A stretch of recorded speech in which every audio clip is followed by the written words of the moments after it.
Good morning, good afternoon, good evening. This is Alan Burgos from the hashtag Walk with Lan channel. Welcome and welcome back to our channel. All right, so we want to honor our subscribers. They are now 5,712 subscribers. Thank you so much. Okay, so let me check first kung ano talaga kanina kasi ano, sakit ng mata ko. Ah, sorry. Ay, 5,000. No, kanina 712 na to ah. Okay, so bumalik 5,691 subscribers.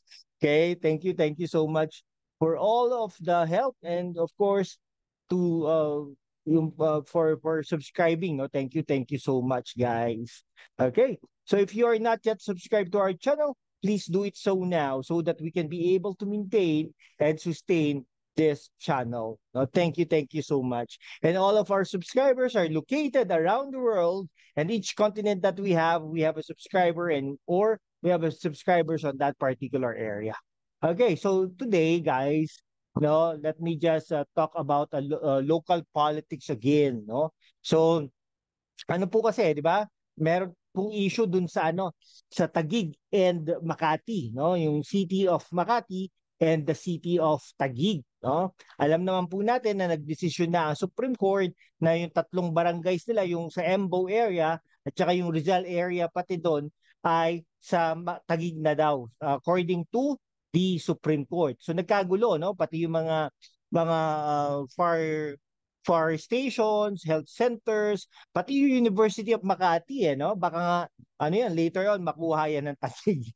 Okay? Tapos syempre nag-act din naman ang Makati, no? Yung mga ano, pinat-lockdown nila yung fire stations, yung mga health centers, hindi na pwedeng ano, no? Hindi na pwedeng magpakonsulta or magkonsulta, may bayad na ang mga taga-Embo doon. Kasi hindi naman talaga sila taga Makati na, no? According to Supreme Court, no? Pero hindi po ang problema doon, hindi po nag-akto ang Taguig with regards to that, no? So parang ano, merong 1 year transition period pero walang action kumbaga. Ngayon, nagrereklamo sila Senator Cayetano pati ang Taguig, bakit daw ginawa ng Makati yan? Pero sa tingin ko po parang ano po 'yun, no? Parang strategy na lang nila para maging masama ang Makati for that. Now, ang ano po talaga, taga ano po 'yan taga parang ang bahay po talaga ni ano, if I'm not mistaken po ang bahay po talaga ni ano tawag dito ni Mayor Abby Binay ay taga diyan no sa Embo area or malapit diyan, something like that, okay? So, diyan po siya ano, no? Kaya nga po congressman diyan ang asawa niya, yung bandang area na yan, pat ng distrito na yan, no? Pero anyhow, kung magkaganon po, no, kung tatakbo po, kasi para pinapalutang natatakbo si Mayor Abby Binay sa Taguig no? Itong magiging problema diyan, no?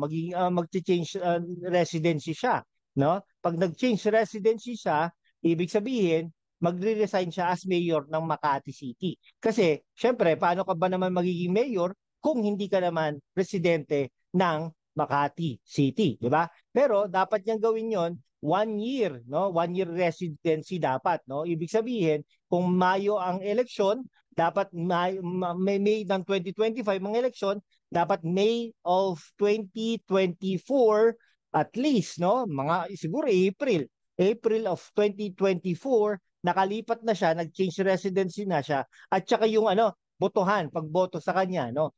For sure naman mananalo yan sa Embo area, no? Pero ang hindi natin malaman kung mananalo ba yan sa bandang Taguig, no? Alam naman natin bailiwick talaga ng mga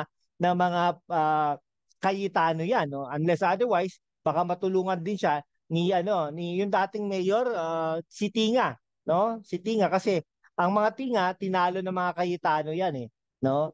Ayan. Okay, actually si Senator Cayetano nag-umpisa naman talaga yan sa Taguig. Okay? Konsehal yata if I'm not mistaken or ano. Basta nag-umpisa sila sa Taguig, no? Pero tinalo nila ang mga tinga, no? With regards to the local politics naman. No? So tingnan natin ngayon, no? Kasi medyo matagal-tagal na din naman ang Cayetano sa Taguig at yumaman yan dahil sa ano no, sa BGC, sa SM Ora, no? Pero hindi ko alam kung ang mga benepisyo ng Makati ay naibibigay ng mga taga-tagig sa kanila. No, something like that. No, baka hindi kasi alam mo naman pag Makati talagang mayaman na mayaman, tsaka marunong yatang humawak ng pondo ang mga Binay, no? Yan. Okay, sige, kayo ba? Ha? Kung tatakbo po ba si Mayor Binay, no? Si Mayor Abby Binay sa Taguig, iboboto niyo po ba siya? Kung taga-Taguig ka, okay. Kung ano naman, kung taga Makati ka, papayagan mo ba na si Abby Binay ay tumakbo sa Taguig at iwanan ang Makati? Something like that. Pero for sure, marami namang mga Binay diyan eh, no? Marami yung asawa niya pa nga nandiyan. Yung si Nancy Binay, one of the options na pwedeng tumakbo. Kasi last term na po ni Abby Binay this term, no? Hanggang 2025 na lang po 'yan. At definitely it's either tatakbo yan, no? Congresswoman o pwede rin, no? Si Nancy Binay ay kasi ay last term na niya bilang senator, baka tumakbo din yan bilang senator, no? Marami siyang options.